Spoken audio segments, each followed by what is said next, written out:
Hello students, welcome to my channels. Student, ये आज हम स्टार्ट कर रहे हैं सेकेंड चैप्टर का सेकेंड वीडियो, जिसमें फर्स्ट वीडियो में हमने क्या डिस्कस किया था, electrostatic potential and potential energy. आज हम सेकेंड लेक्चर में स्टार्ट करेंगे कैपेसिटर एंड कैपेसिटेंस। ओके, तो लेट्स स्टार्ट। देखो क्या करेंगे ना, पहले कैपेसिटर पढ़ने से पहले हमें बेसिकली एक दो हेडिंग पढ़नी पड़ेगी, जिसमें मैं आपको बताऊंगा कंडक्टर। कंडक्टर क्या होता है? देखो, a conductor is a substance और material that allow electricity to flow through it. मतलब कंडक्टर एक ऐसा मटेरियल या एक ऐसा सबस्टेंस होता है जो अपने अंदर इलेक्ट्रिसिटी को फ्लो कराता है। ठीक है। अच्छा, बात होती है कि इंसुलेटर क्या होता है। और इंसुलेटर इज अ सबस्टेंस और material that does not allow electricity to flow through it. मतलब इंसुलेटर अपने अंदर इलेक्ट्रिसिटी को फ्लो होने नहीं देता है। ठीक। अच्छा, अब हम अगला बात करते हैं डाई इलेक्ट्रिक स्ट्रेंथ। देखो, डाई इलेक्ट्रिक स्ट्रेंथ की डिफिनीशन तो मैं बताऊंगा, इसके पहले मैं बताता हूँ डाई इलेक्ट्रिक स्ट्रेंथ का एक कंसेप्ट मैं बताता हूँ, इसको कैसे फील करोगे आप। देखो, हम एग्जांपल लेते हैं अपनी एयर का। जैसे हमारी एयर है, देखो एयर बेसिकली क्या है, बैड कंडक्टर होता है इलेक्ट्रिसिटी का। आपको भी पता है, हमें भी पता है। अच्छा, आप सोचो कि अगर जो एयर है, अगर एयर इलेक्ट्रिसिटी का गुड कंडक्टर होता तो हमें करंट का झटका हमेशा लगता, लेकिन ऐसा होता नहीं है। तो हम क्या करें कि इतनी ज़्यादा इलेक्ट्रिक फील्ड लगा दें कि जो ये एयर है वो इंसुलेटर की तरह नहीं बिहेव करके किसकी तरह बिहेव करने लगे, कंडक्टर की तरह। तो यही क्या होता है students, dielectric strength. Maximum electric field that a non conducting medium withstand without having its electric breakdown is called dielectric strength. Air के लिए कितना होता है, 3 × 10⁶ वोल्ट पर मीटर। अच्छा, अगली हेडिंग हम बात करेंगे इलेक्ट्रिक पोलराइजेशन। ये क्या होता है? इलेक्ट्रिक पोलराइजेशन ये होता है कि जब किसी इंसुलेटर को, है ना, या किसी डाई इलेक्ट्रिक सबस्टेंस को हम लोग इलेक्ट्रिक फील्ड के अंदर अगर प्लेस करते हैं ना, तो उसमें जो चार्ज होते हैं उनका फ्लो होता है। ठीक। और पॉजिटिव चार्ज एक साइड हो जाता है, निगेटिव चार्ज एक साइड हो जाता है। उसी को हम लोग क्या बोलते हैं, इलेक्ट्रिक पोलराइजेशन। इसका कुछ कंसेप्ट आप जब चार्जिंग ऑफ कंडक्टर हम पढ़े थे वहाँ से थोड़ा सा आप समझ सकते हो। ठीक है। तो इसको क्या मैं बोल रहा हूँ कि when an insulator or dielectric is placed in an external electric field causes the positive and negative charge to move in the opposite direction in the opposite direction in insulator। ठीक है। ये क्या होता है, electric polarisation. यहाँ पे देखो, मैं एक डायग्राम छोटा सा बनाया हूँ। जैसे ये देखो, यहाँ से मान लो एक कोई तुम्हारा चार्ज है, ठीक है, यहाँ से इलेक्ट्रिक फील्ड निकल रही है। ये इलेक्ट्रिक फील्ड क्या करता है दोस्त, कि यहाँ इधर इधर मान लो ये पॉजिटिव है तो इधर इसके निगेटिव चार्ज इंड्यूस करा देगा, इधर पॉजिटिव। यही होता है इलेक्ट्रिक पोलराइजेशन। ओके। अब हम बात करेंगे कैपेसिटर के बारे में। कैपेसिटर क्या होता है भाई? Capacitor is a device which has capability to store electric potential energy in a given volume. Capacitor क्या होता है? कैपेसिटर एक डिवाइस होता है जो कि किसी गिवन वॉल्यूम में, ठीक है, किसी गिवन वॉल्यूम में इलेक्ट्रिक पोटेंशियल एनर्जी को स्टोर करता है। इलेक्ट्रिक पोटेंशियल एनर्जी क्या होती है, ये मैं पहले आपको पढ़ा दिया हूँ। ठीक है। अच्छा, अब मैं बात करने जा रहा हूँ कि टाइप ऑफ कैपेसिटर। कैपेसिटर के कितने टाइप होते हैं? देखो, कैपेसिटर जो होता है चार तरीके का होता है: parallel plate capacitor, isolated capacitor, cylindrical capacitor और स्फेरिकल कैपेसिटर। अच्छा, यहाँ पे देखो, अब मैं क्या करता हूँ, यहाँ पे मैं बेसिकली अब आपका कैपेसिटेंस क्या होता है उसका कंसेप्ट डेवलप कराऊंगा। मैक्सिमम स्टूडेंट को ये नहीं पता चल पाता है कि कैपेसिटर क्या होता है और कैपेसिटेंस क्या होता है। ठीक है। तो अभी देखो, मैं यहाँ पे कैपेसिटेंस के बारे में थोड़ा सा बताता हूँ। देखो, यहाँ पे लिखा गया है कि experimentally it is observe that electric potential of a conductor is directly proportional to the total charge on the conductor. क्या? देखो, एक्सपेरिमेंटली ऐसा देखा गया है कि जिस कंडक्टर के पास जितना ज़्यादा चार्ज होता है उसका पोटेंशियल उतना ज़्यादा होता है। और ये वहाँ से भी देख सकते हो, जब पोटेंशियल का हम लोग फार्मूला पढ़े थे, V बराबर KQ/R, तो देख रहे थे V potential is directly proportional to Q। तो वही P directly proportional to Q, या तुम ये बोल सकते हो Q is directly proportional to V। तो यहाँ पे हम क्या करते हैं, प्रोपोर्शनलिटी कांस्टेंट जब हटाते हैं तो यहाँ पे हमें Q इक्वल टू एक C आता है, V। ठीक है। तो C को ही हम क्या बोलते हैं, कैपेसिटर। अब पहले देखो, कैपेसिटर क्या था, एक डिवाइस था जो एनर्जी, इलेक्ट्रोस्टैटिक पोटेंशियल एनर्जी को स्टोर करके रखता था। लेकिन तुम्हारा जो कैपेसिटेंस है, ये कैपेसिटेंस क्या होता है स्टूडेंट? कैपेसिटेंस यहाँ पे यह एक कांस्टेंट होता है। ठीक है। अच्छा, अब देखो हम एक दो पॉइंट बात करेंगे किसके बारे में, कैपेसिटेंस के बारे में। ठीक, आओ देखते हैं उसे क्या होता है कैपेसिटेंस के बारे में, क्या क्या पॉइंट दिख रहे हैं। पहली point, capacitance is a scalar quantity. ठीक, कैपेसिटर्स की यूनिट क्या होती है, सॉरी कैपेसिटेंस की यूनिट क्या होती है, कूलम पर वोल्ट, या फिर तुम बोल सकते हो फैराडे। ठीक है, अच्छा, कैपेसिटेंस जो होता है, capacitance of a conductor does not depend on EMF of a charging battery. यानी जो तुम्हारा कैपेसिटेंस होता है ना, वो ईएमएफ पे डिपेंड नहीं करता है जिस बैटरी के क्रॉस वो जुड़ा रहता है। अब भाई यहाँ से आप पूछोगे कि ईएमएफ क्या होता है। देखो ईएमएफ के लिए मैं बेसिकली आपको एक ही बात बताऊंगा भाई, कि ईएमएफ समझ लो कि ये जब मैं इलेक्ट्रिक करंट पढ़ाऊंगा तब बताऊंगा, लेकिन अगर अभी के समझना है तो इतना जान लो कि जो बैटरी के क्रॉस करते हैं ना बैटरी को, तो जो हमें जो पोटेंशियल मिलता है वही तुम्हारा क्या होता है, ईएमएफ होता है। ठीक, अच्छा, अब देखो इसमें अब हम बात करेंगे कि ये तब भैया डिपेंड किस पे करता है, तो ये डिपेंड करता है शेप और साइज पे, किसके, मेटेलिक कंडक्टर के। यानी मेटेलिक कंडक्टर का शेप और साइज क्या है, सेपरेशन कितनी है पॉजिटिव और निगेटिव चार्ज की कंडक्टर की।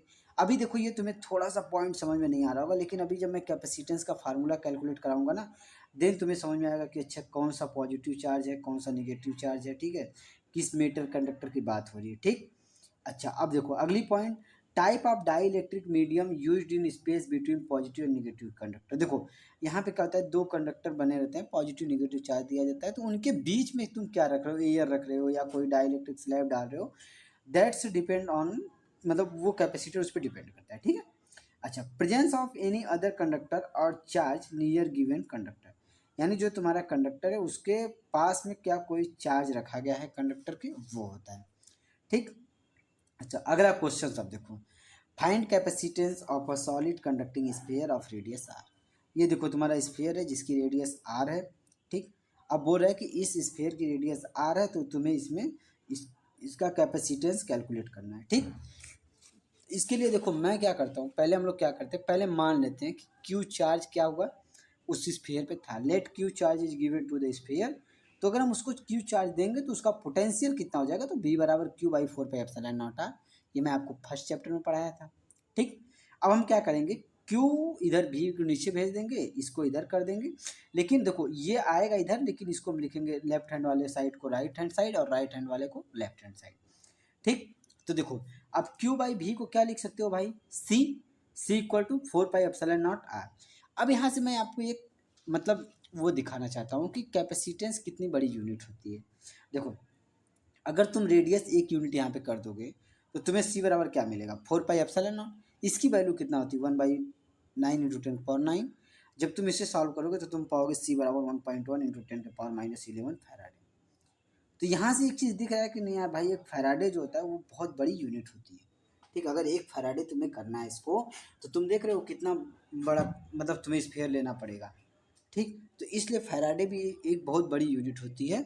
तो हम क्या करते हैं, फैराडे जब बड़ी यूनिट होती है तो फैराडे, जैसे मैं चार्ज के केस में बताया था आपको कि स्टूडेंट जो चार्ज होता है एक कूलम बहुत बड़ी यूनिट होती है, इसलिए मैं वहाँ पे आपको बताया था कि चार्ज को हम लोग माइक्रो कूलम, मिली कूलम या मतलब नैनो कूलम में काउंट करते हैं, वैसे कैपेसिटेंस को भी। ठीक है, अच्छा, अगला question, find capacitance of a given conductor in a following case.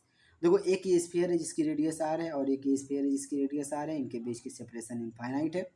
तो इसको करने के लिए देखो पहले हम क्या करेंगे, मान लिए कि दोनों चार्जों में क्यू क्यू चार्ज दिया गया, दोनों स्फीयर पे, इस पे पॉजिटिव क्यू दिया गया। ठीक, और इस पे निगेटिव क्यू दिया गया, इसकी रेडियस आर है आर।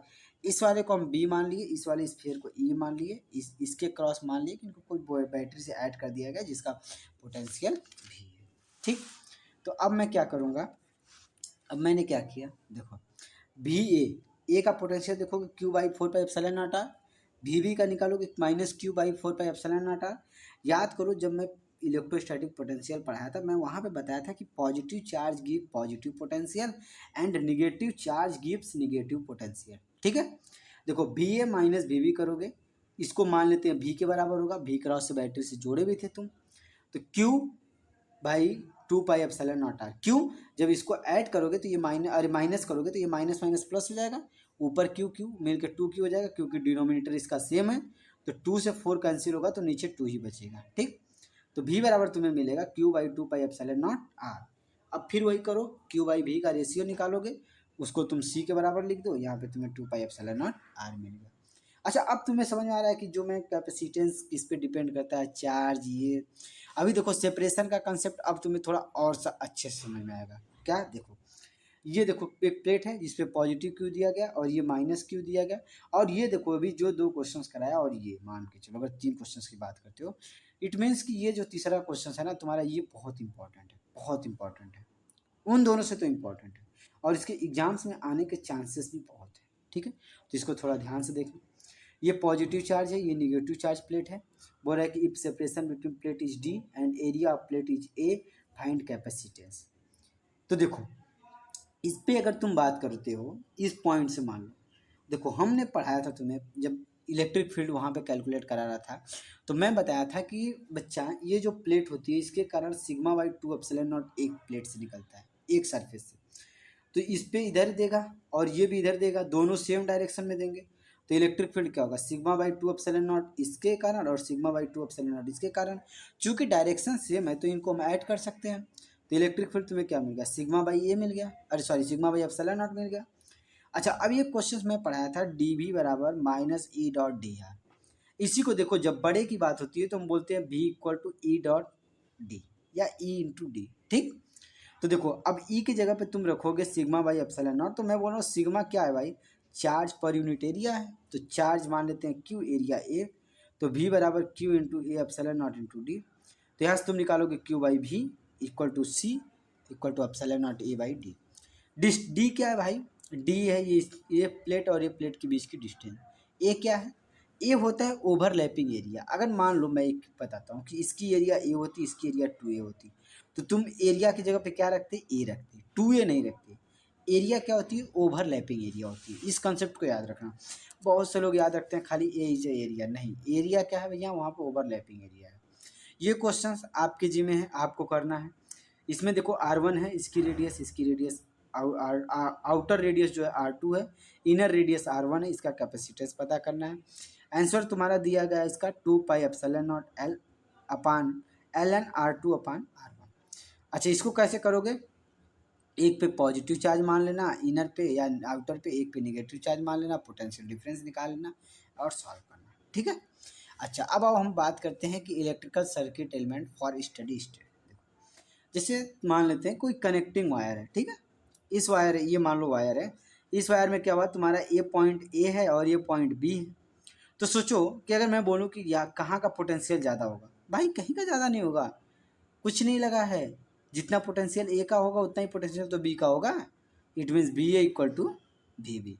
ठीक, अच्छा अब नेक्स्ट हम बात करें अगर कैपेसिटर अगर लगा हो तो देखो एक बात सुनना, कैपेसिटर में अगर मैं बात करता हूँ वी ए, देखो ये पॉइंट वी ए, तुम इधर आओगे, देखो कैपेसिटेंस का अगर तुम निगेटिव प्लेट पार करते हो तो क्यू बाई सी वोल्टेज तुम्हारा माइनस होगा, और अगर तुम यही इसका पॉजिटिव प्लेट क्रॉस करोगे तो क्यू बाई सी जो तो होगा तुम्हारा वो पॉजिटिव होगा।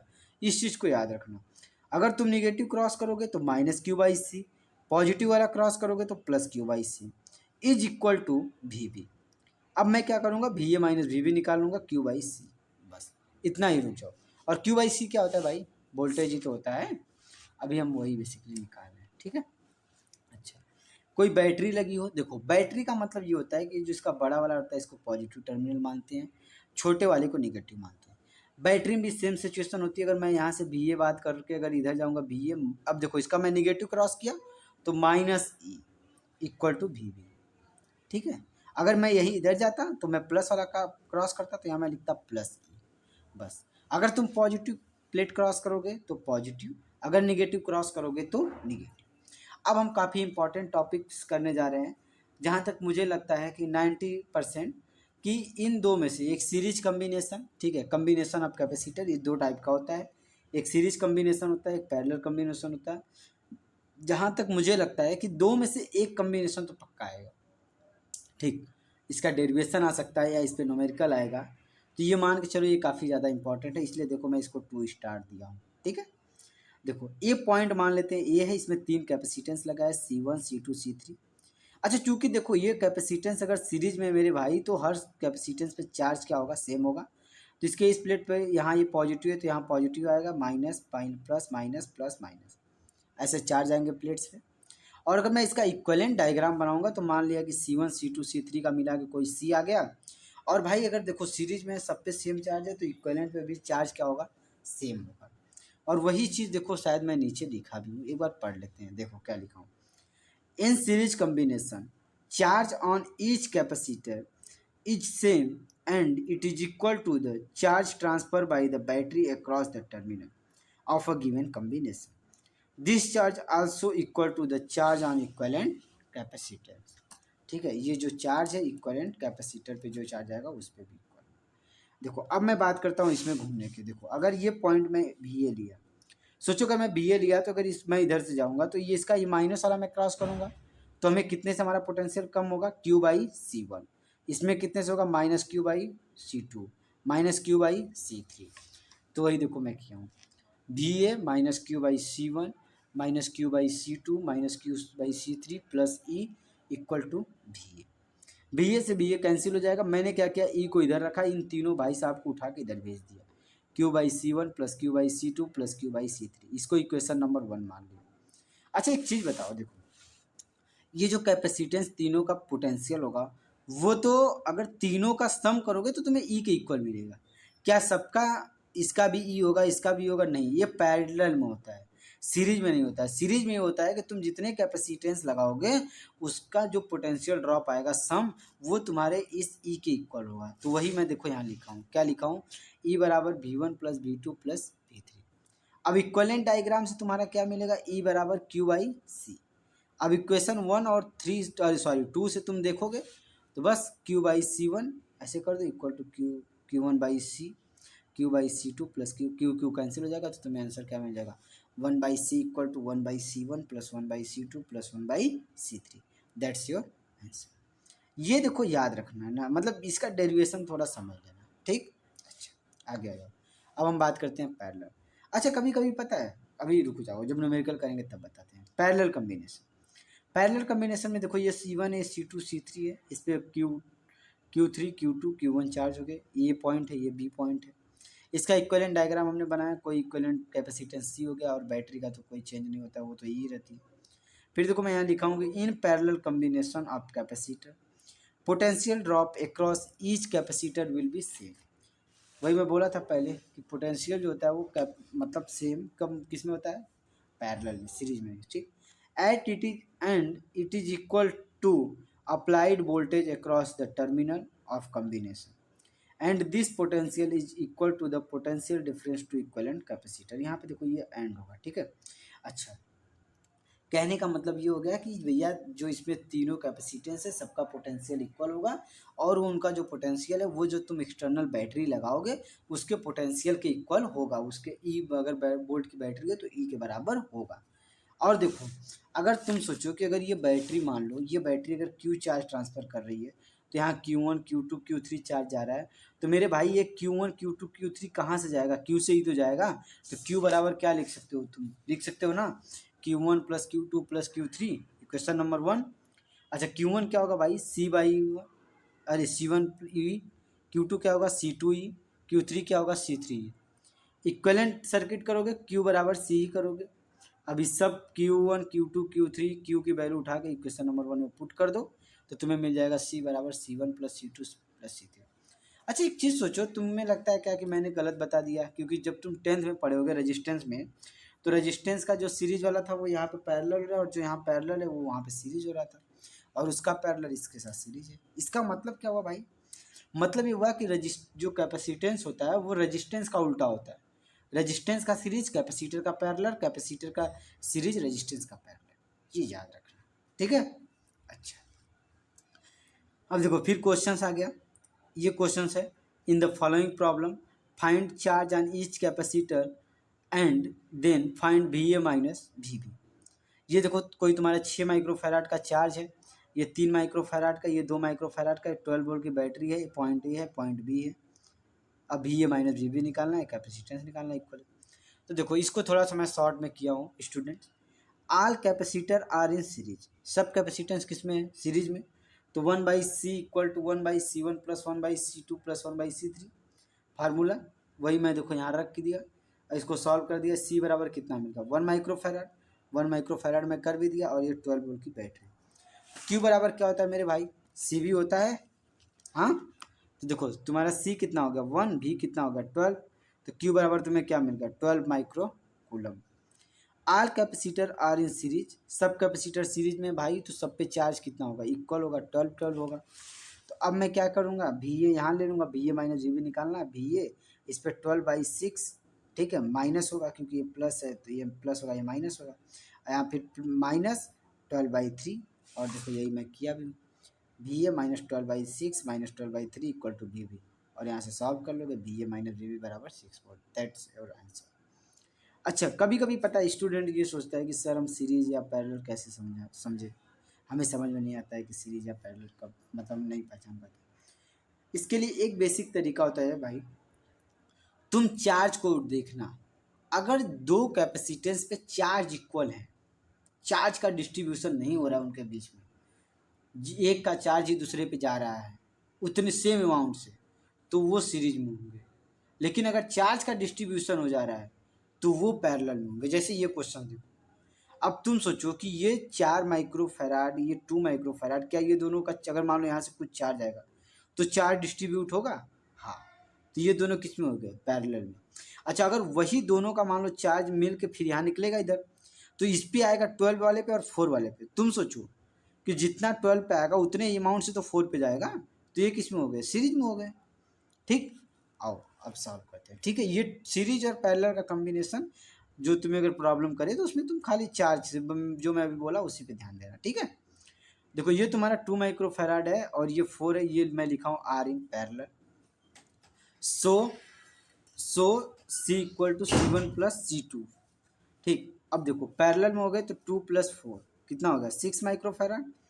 हाँ, अब देखो 6 में मैं फिर से एक बार इसका इक्विवेलेंट डायग्राम बना दिया, 6 माइक्रोफैराड ये होगा और ये 12 और ये 4, ठीक है, ये 12 वोल्ट की बैटरी। अब देखो आगे क्या करेंगे हम, इसमें करते ये हैं कि हमें ये पता होगा कि 6 12 एंड 4 किस में हो गए भाई, सीरीज में, तो 1/C equal to 1/C1 plus 1/C2 plus 1/C3, value put करो। ठीक, 6 12 4 यहाँ सॉल्व करोगे, एलसीएम लोगे 12 आएगा, यहाँ पे 2, 12 1 जा 1 तो 1, 12 4 4 3 जा 12 तो यहाँ 3, यहाँ से सॉल्व करोगे 6 सी की वैल्यू कितनी होगी 2 माइक्रोफैराड। क्यू बराबर क्या होता है मेरे स्टूडेंट्स, सी भी, तो सी की वैल्यू 2, 12 वोल्ट की बैटरी हो गई, तो क्यू बराबर 24 माइक्रोफैराड। अच्छा, अब देखो रही बात कि चार्ज हम कैसे डिस्ट्रीब्यूट करें। देखो मेरे भाई, इस पे भी आएगा कितना 24, इस पे भी 24, क्यों, क्योंकि ये दोनों किस में है, सीरीज में। अच्छा, अब ये देखो, ये तो हो गया 2 माइक्रोफैराड, ये हो गया 4, तो ये देखो इसके लिए मैं एक बात बताता हूँ यार, देखो अगर तुम, अभी मैं वो आगे लिखा हूँ बताऊँगा, लेकिन अभी के लिए सुनो कि अगर कैपेसिटेंस का रेशियो C1:C2 है तो चार्ज उस पर Q1:Q2 के हिसाब से डिस्ट्रीब्यूट होता है।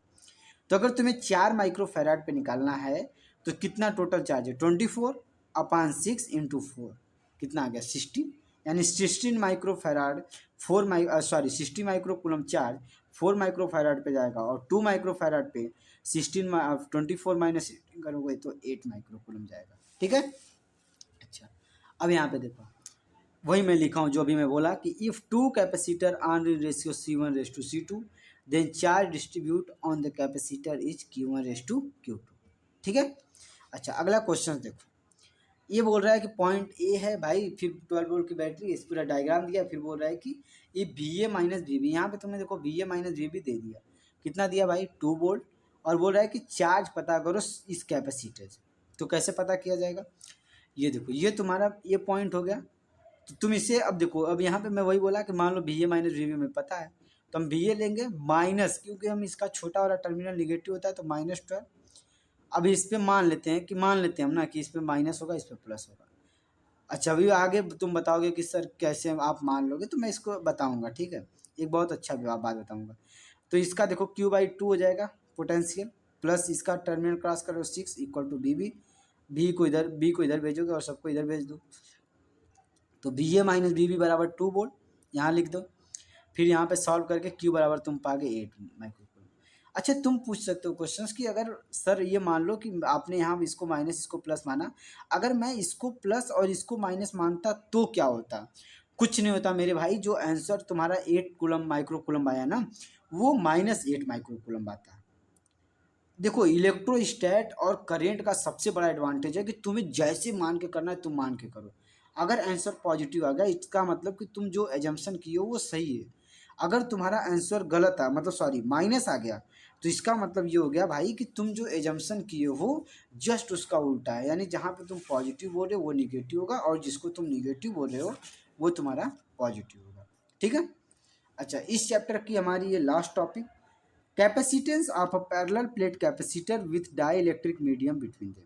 देखो अभी तक जितने कैपेसिटर्स हमने पढ़े, जितने सवाल किए या जो भी पढ़ा हमने, हमने ये पढ़ा कि किसी कैपेसिटर के बीच में कोई हम लोग प्लेट नहीं डाल रहे थे या कोई स्लैब नहीं इंसर्ट कर रहे थे।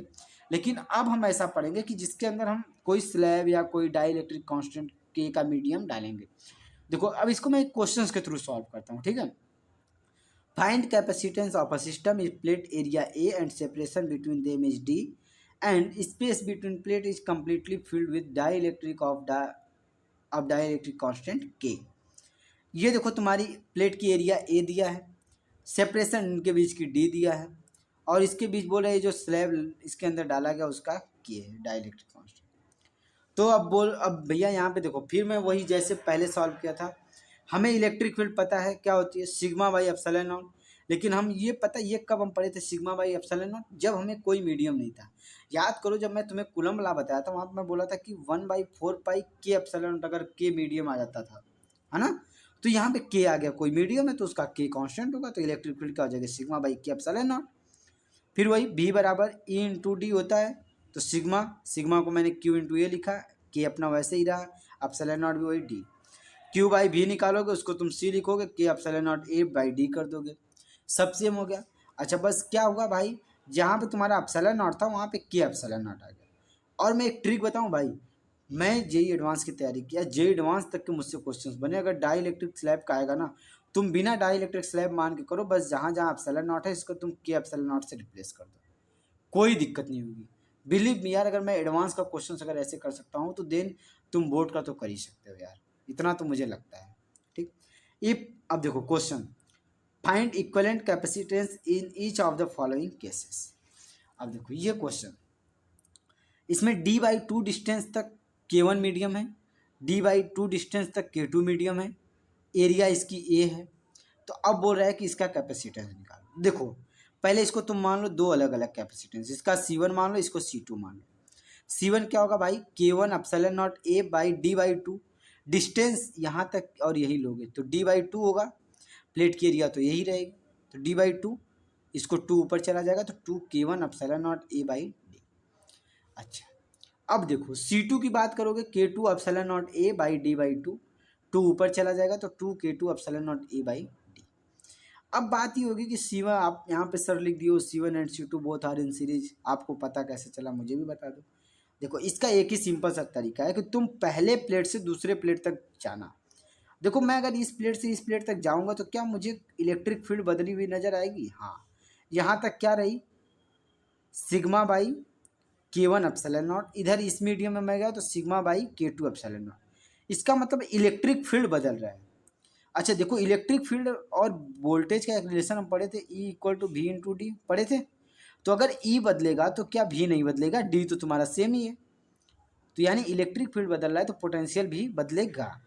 अच्छा पोटेंशियल बदलता है किसमें भाई, सीरीज में तो पोटेंशियल अलग अलग होता है, पैरेलल में तो पोटेंशियल सेम होता है, तो इसका दोनों का पोटेंशियल अलग अलग होगा, तो इसका मतलब ये किस में हो गया, सीरीज में।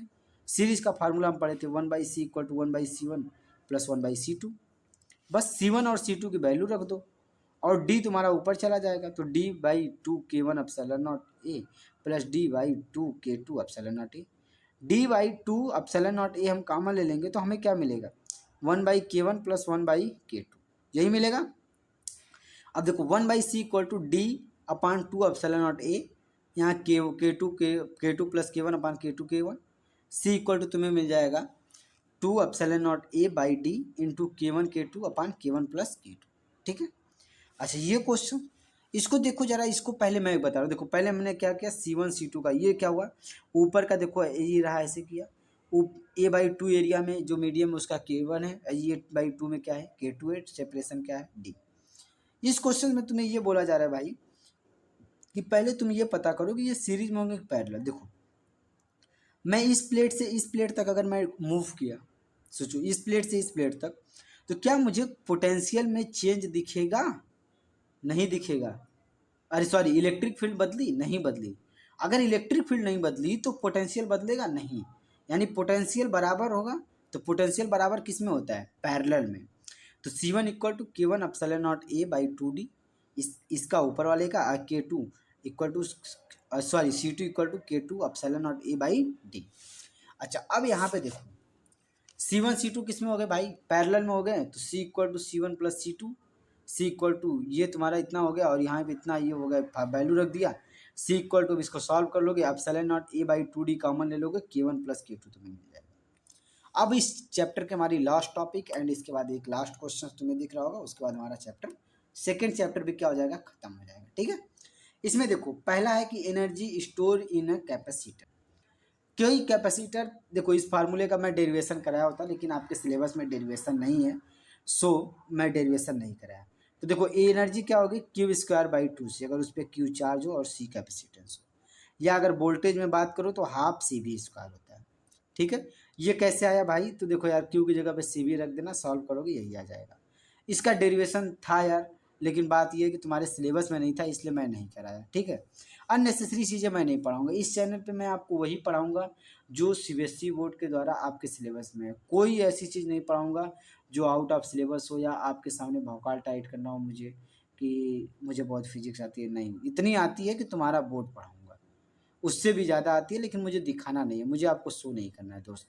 ठीक है, देखो अब ये question, in the following case if switch yes is closed, ये स्विच अगर हम क्लोज कर देंगे तो हमें बताना है पहले इनिशियल पोटेंशियल एनर्जी, यानी जब ये ओपन है तब बताओ, स्टडी स्टेट चार्ज बताना है, फिर बताना है potential energy of the system अगर हम इसको क्लोज कर देंगे तो। देखो ये एक सिस्टम है जिसका 10 माइक्रोकूलम इस पर चार्ज है, 20 माइक्रोफैराड का कैपेसिटर है, और इस पर 0 माइक्रोकूलम का चार्ज है, इस पर ये 5 माइक्रोफैराड का कैपेसिटर है। तो देखो एनर्जी, इनिशियल एनर्जी की बात करो, क्यू स्क्वायर बाई 2C होती है।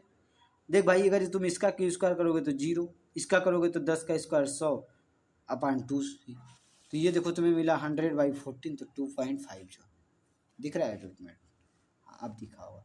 ठीक है, अच्छा अब रही बात कि अब हम निकालने चलते हैं इस पे स्टडी स्टेट चार्ज। देखो अच्छा एक चीज़ सोचो यार, इतना तो कॉमन सेंस तुम्हारे अंदर होगा।